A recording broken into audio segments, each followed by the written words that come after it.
What's up, YouTube? So before we get started with this video, on first take, they're going to be talking about the New York Jets and their new running back, Le'Veon Bell. So let's see what they have to say about him. Do you think the Jets are going to regret this deal, playing him this kind of money? No, the Jets won't. He might regret it. He might regret taking the Jets money because there was probably comparable money out there somewhere else, and the Jets aren't ready. Le'Veon Bell is such a high IQ player.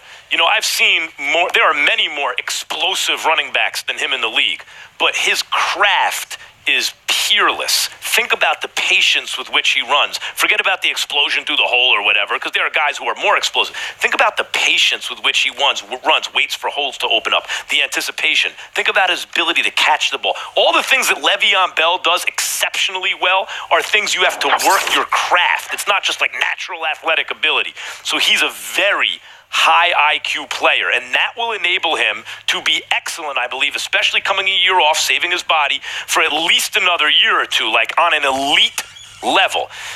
No one who gives Le'Veon Bell money is going to regret it, because when he's on the field, if he's not the best, he's among the best, because there's some new guys coming up, obviously. But he might regret it. He might regret going to a franchise that has never shown the ability to really get it done. He might regret it. I agree with you. So I agree with Max.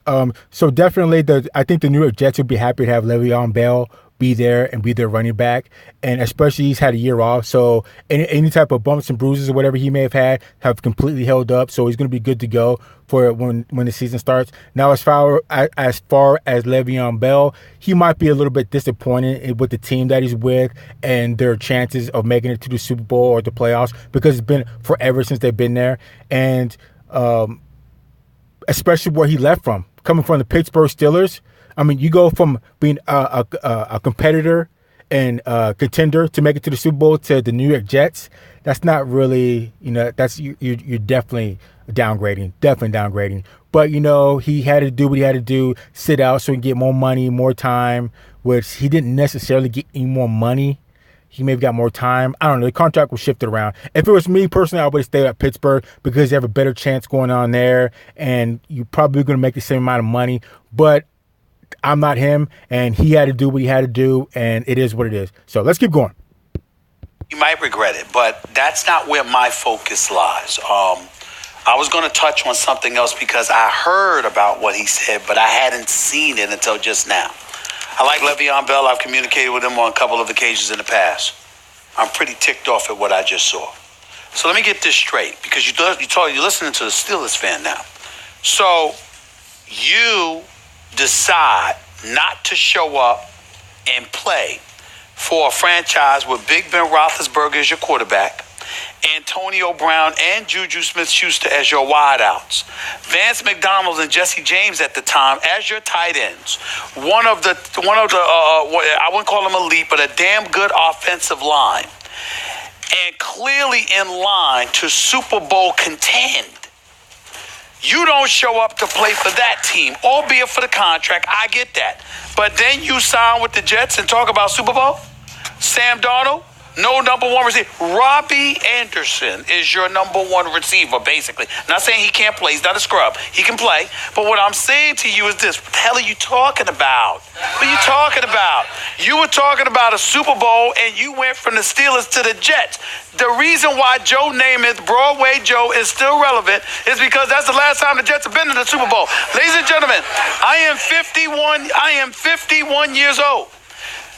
Joe Namath won a Super Bowl for the Jets when I was 2. And that is the last time the Jets have talked about a Super Bowl. And you're talking about a Super Bowl? Come on now. And then not only that, remember, he was a hybrid guy, a guy that had 406 touches, 321 carries, 81 receptions. Last time we saw him in a Pittsburgh Steelers uniform. Wanted his money. What did he say? I'm not just a running back. I'm the number 2 receiver on the team. I should be paid accordingly. I'm a hybrid. So he was looking for 17 to 18 per. With the Jets, you got 13. 13.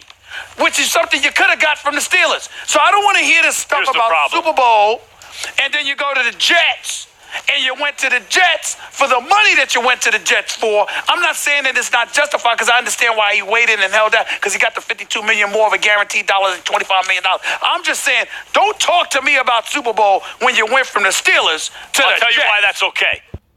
So first off, Stephen A. Smith, what is he supposed to say? What is he supposed to say when he goes to a new team that's pretty much trash? What is he going to say? Well, I know this team is trash, and we're not going to be able to do anything for the time that I'm here, and I'm just pretty much here for the money. Other than that, this place sucks, and just walk off. Is that what you want him to do? Or would you rather hear him say what he said? Oh, I'm happy to be here with the Jets. I'm with the new team. I have a new start. Maybe we can make some moves. Maybe make it to the Super Bowl within a year or two and just, really get the ball rolling to be a championship type team.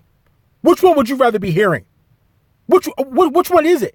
Because I know the media jackals would go crazy if Le'Veon Bell expressed no type of interest in his team and just expressed that he didn't care and he was only there just for the money. You media jackals would be all over it. I can see right now, does Le'Veon Bell still want to play football? Does he want to play for the Jets? Does he have any interest? He doesn't look happy at all. He gives little vague comments about not caring about the team and only just making money. Yada, yada, yada. I can see right now. But Le'Veon Bell, he's up here trying to be positive, trying to have a good start. And you guys jump on him because he's talking about wanting to make it to the Super Bowl with the Jets? That's one. And for two, to give a little point of reference for you guys that don't know about the Jets and their playoff experience and all that. So the last time the Jets made the playoffs was in 2010. And the last time they were AFC Eastern champs was in 2002.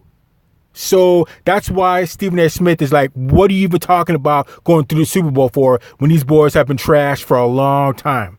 And especially with Le'Veon Bell leaving the Pittsburgh Steelers, it's just a bad move. I understand why he did it, but it's a bad move if you really want to be a competitor. But like I said, I know why he did it. He wanted more time on his contract. He wanted more money. But, it is what it is. And you definitely, left a contender with the Pittsburgh Steelers.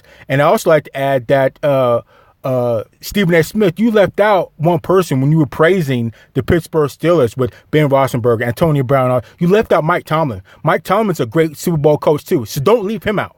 So let's keep going. I tell you why you're wrong about that. If everything's equal, sure, you'd be right. But when you really look at what the Steelers were offering him, it was $10 million guaranteed dollars. And he's sitting there going, you have got to be kidding me. They made him a low ball offer. I understand why. Running backs, you don't want to pay him once they get to be his age. You already got production out of him.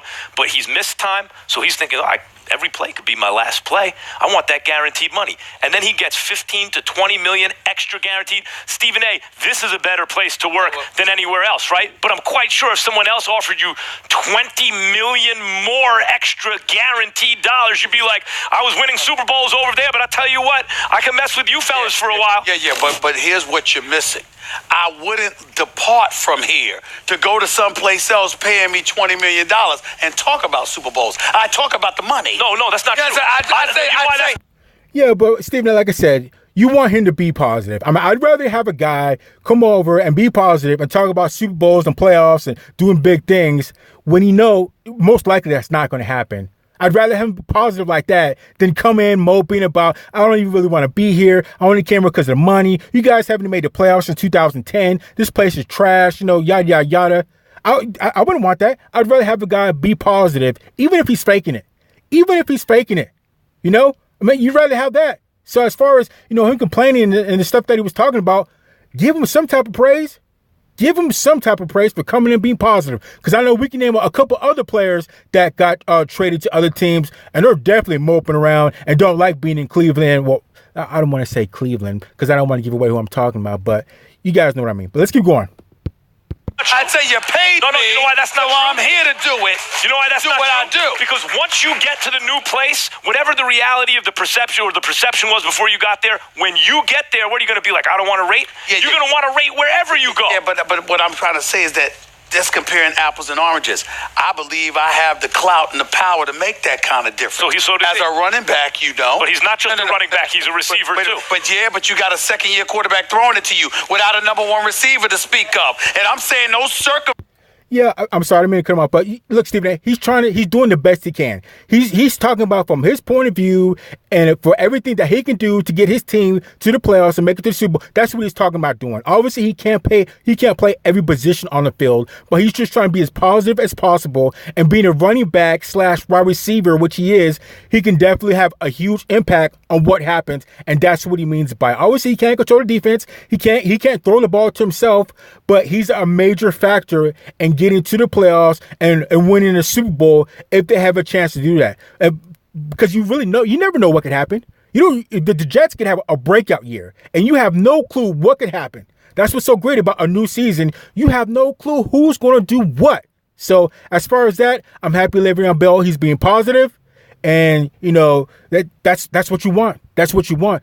You can't complain about that because it could be a lot more worse. He could be sending out tweets about some of his teammates. He could be being passive aggressive and throwing people under the bus. And, well, I came here, but I'm the best player here. And, the Jets suck because of this, that. And he could be doing all that. Like a couple other players I know that just got traded to other teams that are doing that right now. So be happy with what Le'Veon Bell is doing. He's trying to be positive. So let's keep going. Listen, on a show like this, it's a 2-man, 3-man women wrecking crew. You understand? This is what we do. I'm sorry, you got 11 dudes on the field with you, 10 other dudes on the field. That's only on one side of the ball. The other side of the ball got a different 11. Special teams got a different 11. I got to depend on 32 other people. That's why he's going to regret. About no damn Super Bowl. That's why he's going to regret the Jets instead of maybe. Well, that's what I just said. Instead of maybe another franchise. But that's what I said. That would have paid him nearly the same. But Steelers were not one of those franchises. But I'm not knocking it for holding out on the Steelers. I'm saying don't go to the Jets and talk about Super Bowl. Go talk about the money. Don't give me no. Come on, Stephen. Now, here we go again. If he were to go there and talk about nothing but the money, not talking about winning, you media jackals will be all over him talking about, does he really want to play? He's only here for the money. He's not dedicated. That 1 year off was too long. He doesn't care about football anymore. Yada, yada, yada. I could hear that for the whole season. You media jackals throwing Le'Veon Bell under the bus. And here he is. He's trying to be positive, trying to talk about making it to a Super Bowl or do the best he can. And you guys are ripping him for it? You guys are ripping him for being positive? I mean, it just doesn't make sense. I don't know what you media jackals want from these players. You guys did the same thing to Antonio Brown when he got to Oakland, and he was talking good about his players when he got in a situation with Vontaze Perfect. He was trying to say something good about him, and you guys twisted it around. So you got to give some type of praise to Le'Veon Bell for being positive, and just leave it at that. Leave it at that. So let's keep going. About the Super Bowl. You can't even beat the Patriots. Could you get out of the AFC East first? He's bringing the right attitude to the Jets. The problem is it's not going to go anywhere because the Jets are a terrible franchise. The right attitude? Bring in the right attitude. 2 weeks ago, we were just lamenting the fact that he didn't show up to OTAs. Well, not me. Not me. He's a veteran. He shouldn't be wasting his body in practice. Yeah, he knows what he has to do to get ready. But we also talked about the fact that you're a veteran going to a new team. You're held out for a year. And we didn't talk about him practicing on a football field. We talked about him showing his face to show that you're a part of this organization. Now, I do agree with that, Stephen A. and Max. Max, you definitely need to show up. I know he's a veteran. You don't want to get your body beat up, which they'll make those type of adjustments for the mini camp for veteran guys, but have them not take a lot of reps, if any reps at all. But you still want to be there, be with your team. Like Stephen A. said, show your face, act like you care. Show up, because showing up's half the battle pretty much most of the time. So show your face. They may not put you in every single play. You might not even play at all. You might not even get. You may not do any type of hitting, but just show the guys on the team that you are there too with them, build up that camaraderie,